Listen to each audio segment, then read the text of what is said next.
Hello, my name's Andrew Brooks. Welcome to my YouTube channel. This video is all about the Beatles in Surround sound.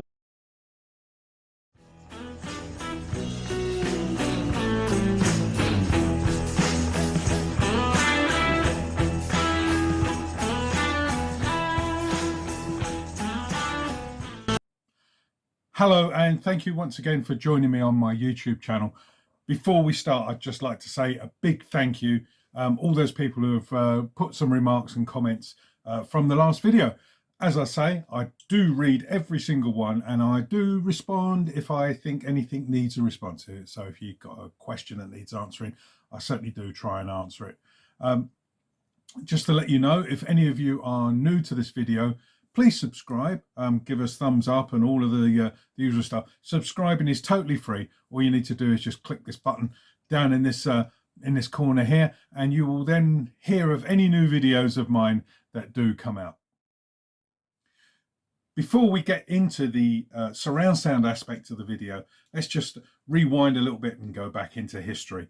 So, records, when they were first released, back in the midst of time, they were all issued in what was called monaural sound, or mono for short, as we all know. This means that the sound came from one speaker, mono, one. And even if you had 10 speakers lined up, they would all produce the same single sound, the same mono sound. And it wouldn't alter at all. So here we see a nice early edition of the Beatles' Please Please Me in mono. So basically, this is how Beatles records were first issued. Then in 1958, stereo was introduced by some record companies, and what this enabled sound engineers to do would be to pan sounds from the left to the right and anywhere in the middle. So basically you could hear music come in, the drums over one side and the vocals over the other, or whatever. And obviously the sound engineers had a field day with this.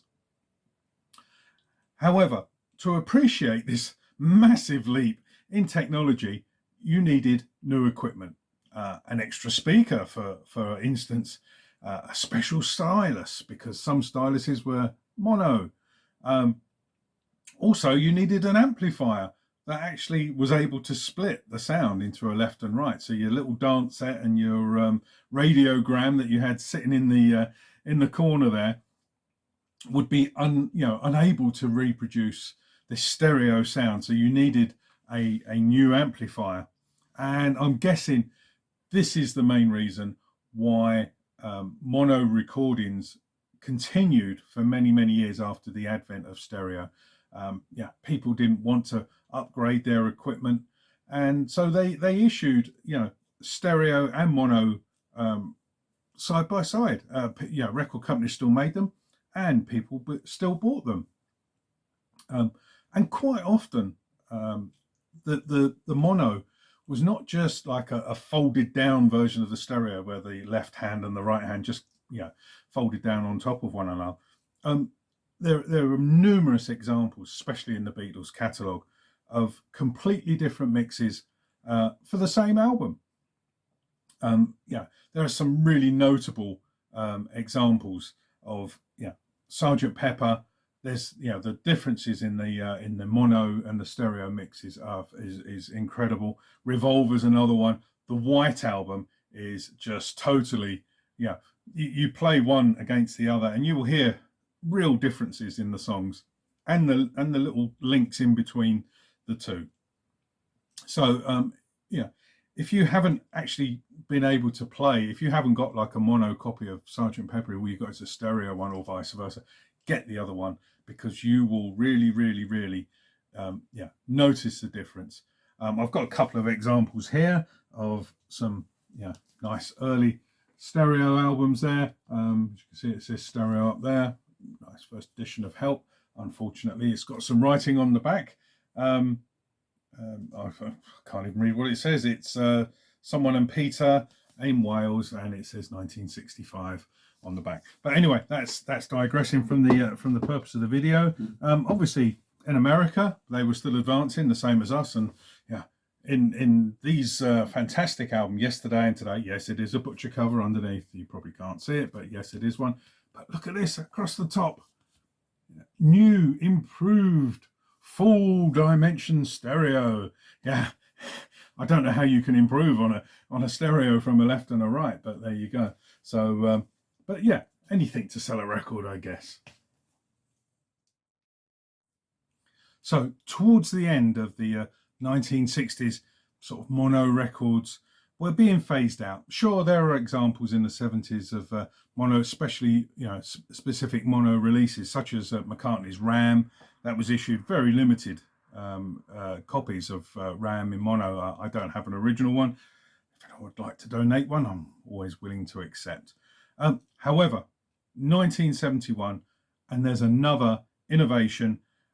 But once again, to appreciate this innovation, you needed to upgrade your sound system. What was required? 2 more speakers and a different amplifier. Yeah, we're now talking about quadraphonic records. And the quadraphonic sound, as you can imagine from quad, meaning 4, basically 2 speakers behind you, 2 speakers in front of you, you sit in the middle, and the sound was mixed to come out of all 4 speakers separately. So really, that is the very first instance of surround sound is quadraphonic. So I have got an example of a quadraphonic album here, and it's John Lennon's Imagine, as you can see at the top there. It's got a little quadraphonic logo.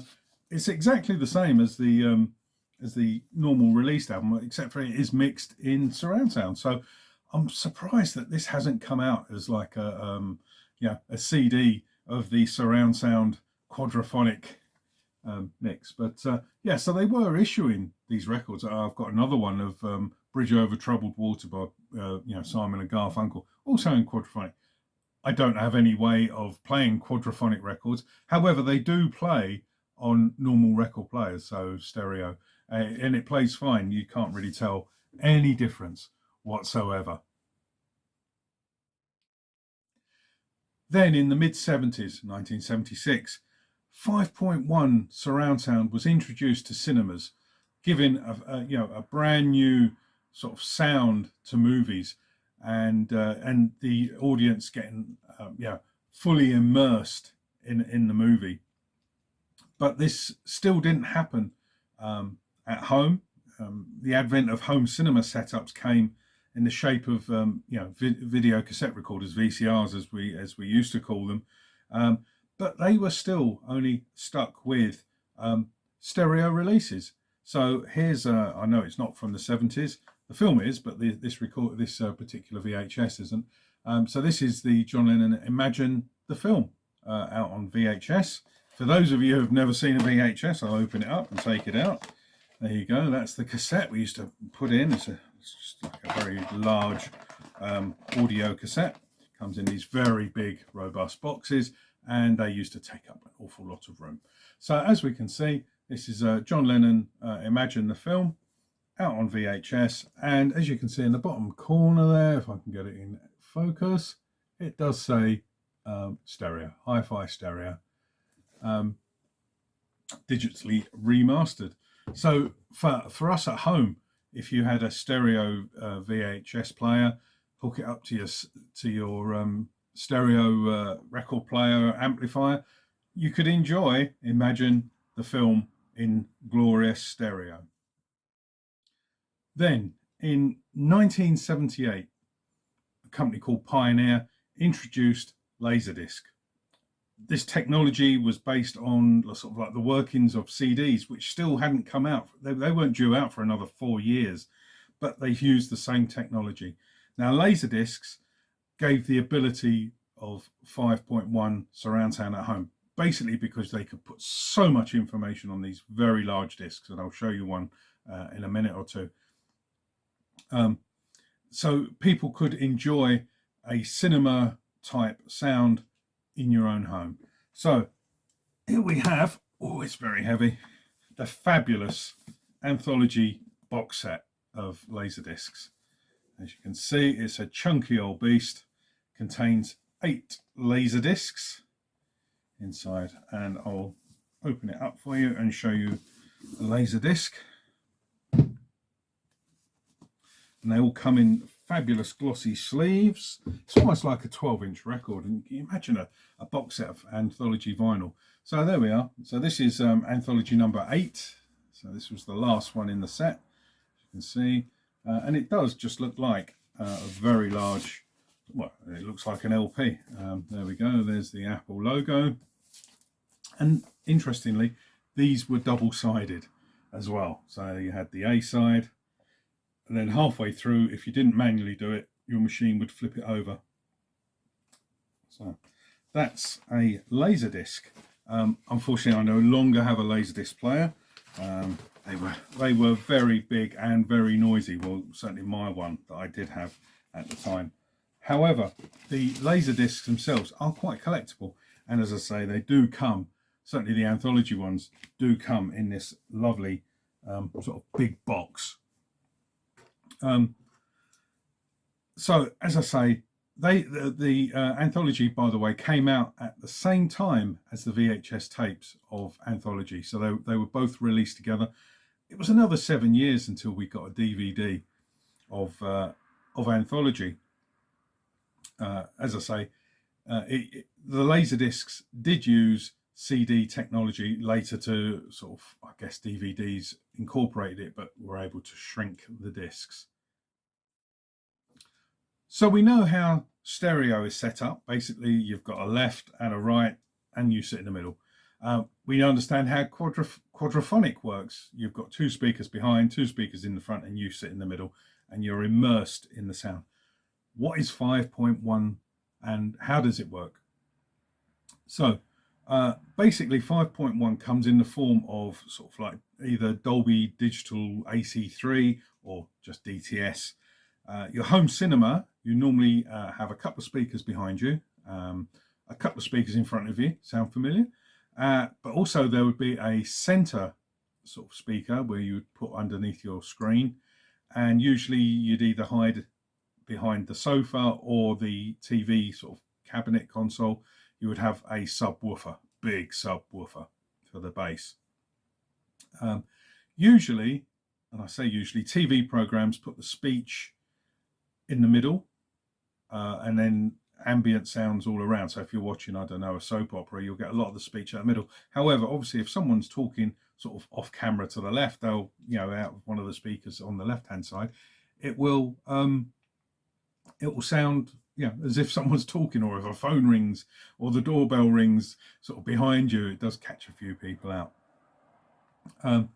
So as I say, it was set up rather, similar to the quad. You had this extra speaker at the front and the subwoofer, makes 6 speakers in all, 5.1. How do you play the discs? Because, quite often you see 5.1 printed on DVDs. Well, there's several ways of doing it. And personally, I've got a Panasonic DVD surround sound player. It's got an inbuilt surround sound amp. So all the wires for all the speakers just go into the back of the amp, and then they go around the room. I'm very fortunate in my setup in our TV room that all the wires are buried, and all you've got is just the speakers hanging on the walls. So I'm very lucky in that way, because the wires do become rather sort of like they're on show and everyone can see them. So I was very pleased to get mine hidden. As well as DVDs, I should point out, you can also get a Blu-ray equivalent. I've had my DVD player for many years, so you can still get Blu-ray equivalents of the 5.1 surround sound. Another way of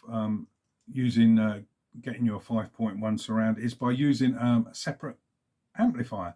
So if you've got your stereo system, your record player and cassette deck or DAB radio, whatever, plugged into an amplifier, if you get one that's 5.1 enabled, not only do you get all of those coming out of your 6 speakers, but you can also then obviously plug in your DVD player, Blu-ray, audio output of it, even the TV, and that will also come out of the 6 speakers. Now, my little DVD player has got an optical cable input for it as well. So that means I can plug that directly into the TV, and then anything I play, there's this thing called ARC on the DVD player and my TV, and anything that comes out of the TV, I can actually route through this 5.1 surround sound. Hence, I don't really need to get rid of it just yet. So my Blu-ray player, my Xbox, even the TV, if you're watching TV, it will pump the sound back into the DVD player, which then puts the sound around the room. Then laser discs unfortunately died out. I say unfortunately, they were rather cumbersome, as I said. So they've died out with the advent of DVDs, which then obviously gave way to Blu-ray, which then gave way to streaming.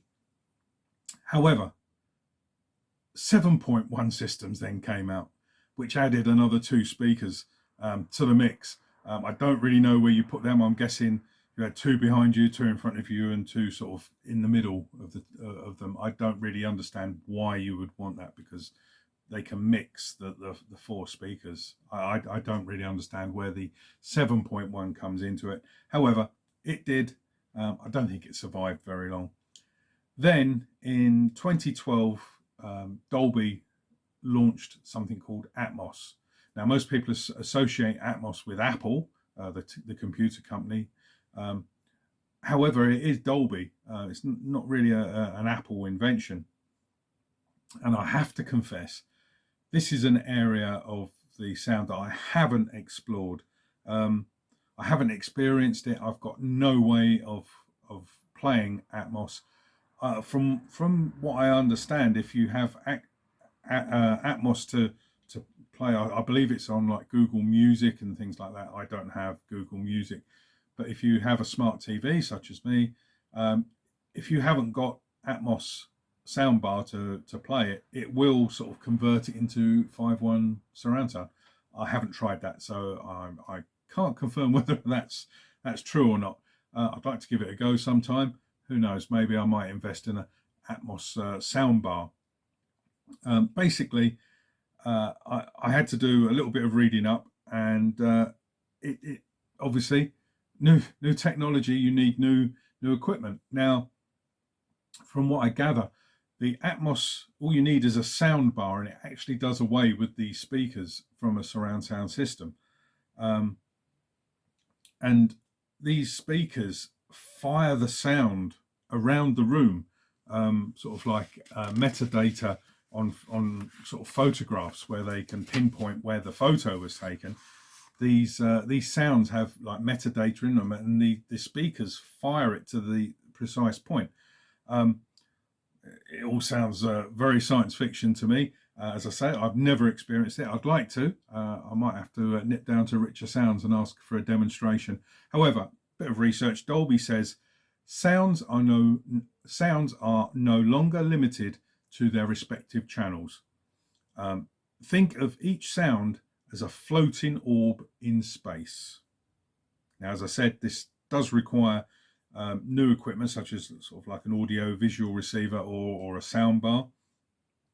And as I say, these sound bars, they sort of fire the sound at certain areas in the room, bouncing it off the ceiling.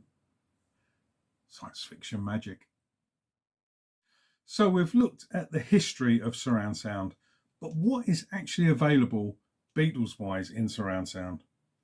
Well, apart from the Imagine quadraphonic sound that I showed you earlier, which was on vinyl, we're obviously looking nowadays at digital media, and practically anything that has been recorded sort of in the past few years and released on DVD or Blu-ray will certainly be in 5.1 surround on a DVD or a Blu-ray.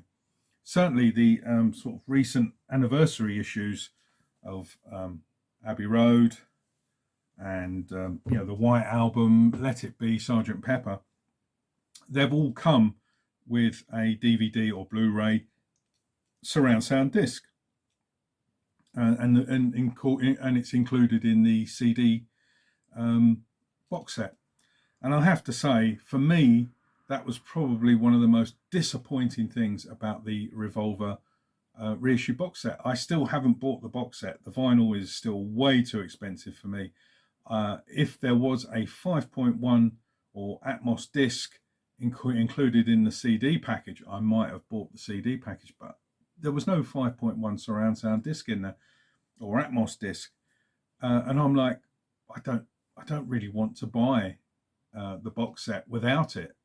So I didn't, and I still don't actually physically own a Revolver anniversary box set, deluxe box set. And if I did, I'd certainly save up and I would buy the LP version, purely because I usually collect LPs. Obviously, I do collect CDs and other things, but for me, if I'm going to buy something like that, it will be an LP version of it. Yes, and I know you're going to say, but you can get Revolver Atmos, streaming wise. But as I said, I don't have Amazon Music or Apple Music or whatever it's on to actually appreciate it. So I'm afraid until such time, I'm going to have to live without it.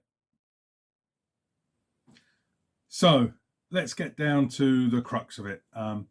What do I consider my top 5 surround sound Beatles discs?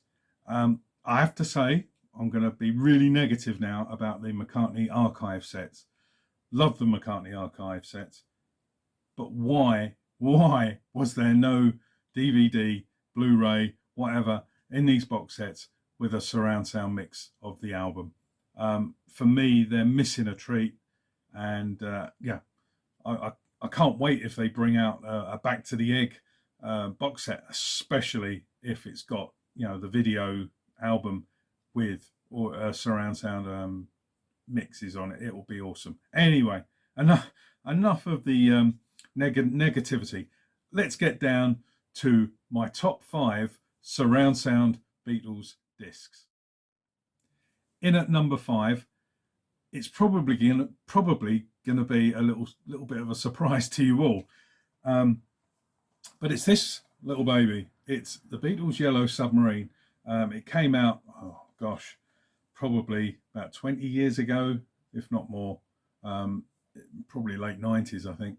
So it's the Beatles' Yellow Submarine DVD, but it does have one fantastic, and I couldn't believe it because I played all these things just last week, and I was thinking to myself, let me try Yellow Submarine, and I'd forgotten that you can go into the settings, set it up for surround sound, and completely take the audio away, and all you're left with is the music throughout the film. So you'll get the video playing, silence, and then all of a sudden, sort of some George Martin score will suddenly pop up. But when they play the Beatles songs, they are, it's incredible to hear them. This is probably the first time I actually ever appreciated the surround sound, how good it actually sounded. So that's number 5, the Beatles' Yellow Submarine. So in at number 4, I've showed you the Laserdisc version. However, here's the DVD set.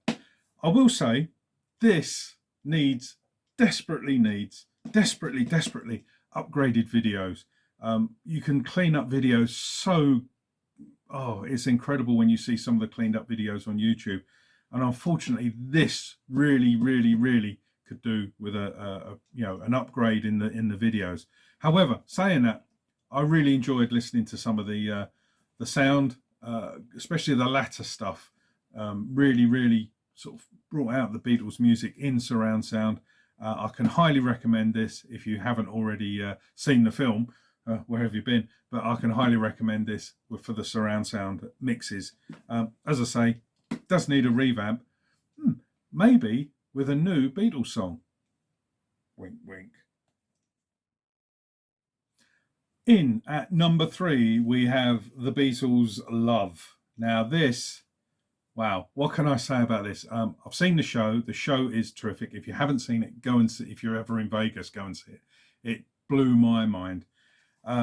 What can I say about this surround sound? It comes with the normal album, the regular album, but it also comes with a DVD of surround sound sort of music, and you put it on, and I have to say, it was like mind bending, because you've got fragments of songs coming in from different parts of the room. It was awesome. I really, really enjoy the Love album anyway, but to hear it in surround sound, definitely my number 3. So we're down to the top 2, and unfortunately, it's a draw.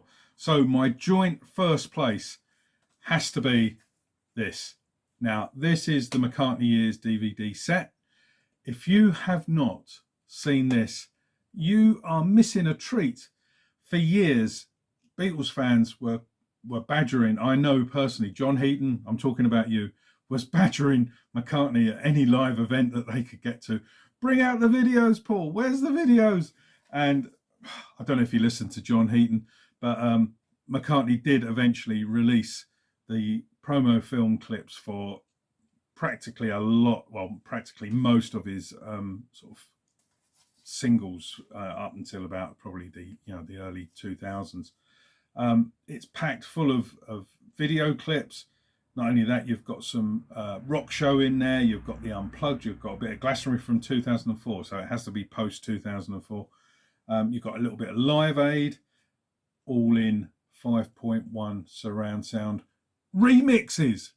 Wow. Highlights of the of this disc: Good Night Tonight, incredible, absolutely incredible. When you listen to the surround sound, it just blew me away. Another one coming up, there's like little synth bits popping out of speakers that you've never heard on the single or the album version before.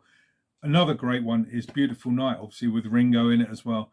But this is worthy joint number 1 of best ever Beatles surround sound discs.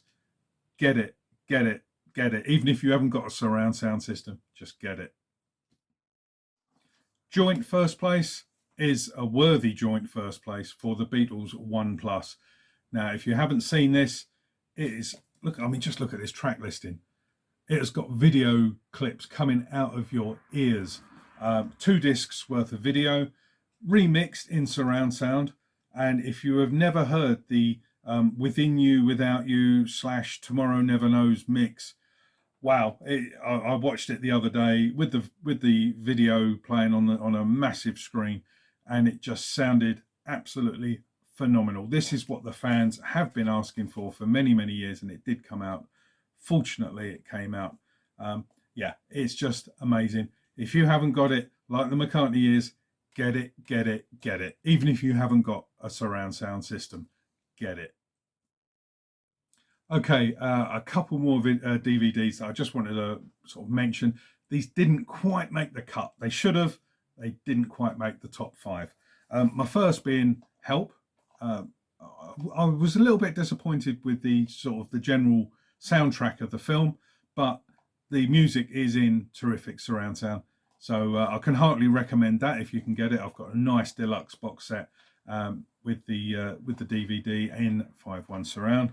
And then this is another must. If you haven't seen it, haven't heard it, you must get it. The Martin Scorsese, George Harrison, Living in a Material World film. This has got George tracks mixed in 5.1 surround that I have never heard anywhere else. So you're talking things from Dark Horse, Living in a Material World. Obviously, All Things Must Pass album did come out in surround sound, but it's got all the album tracks. Well, not all, but some from all of the albums. That's what I mean to say. 33 1/3 and George Harrison, etc. They're mixed in 5.1. So when you play the movie documentary, all of a sudden the music comes in and it is all around you, and it sounds so gorgeous. Didn't quite make the cut, but I can again heartily recommend this. So if you haven't seen it, get a copy now. Well, that just about wraps up this video. I hope you found it informative. Check out my top 5. Let me know your top 5. I put them in the remarks. I love to see what other people's top 5s of Beatles surround sounds would be.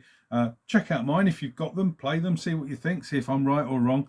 If you haven't got a surround sound system, you can pick them up relatively cheaply these days, especially sort of used second-hand ones, as long as they're in good working order. So like DVD surround sound um, amplifiers with the inbuilt DVD player, yeah, they are dirt cheap these days because obviously everyone's gone streaming or Blu-ray. So keep your eye open for them, and I can heartily recommend getting it because you're missing out on so much more. So I'd just like to thank you all for watching, and hopefully by now there's some videos appeared up here. If there are any sort of links that have appeared up here, if I put any up, just click on them and they will save them to be played after the video's finished. Thank you very much for watching, and I'll see you next time.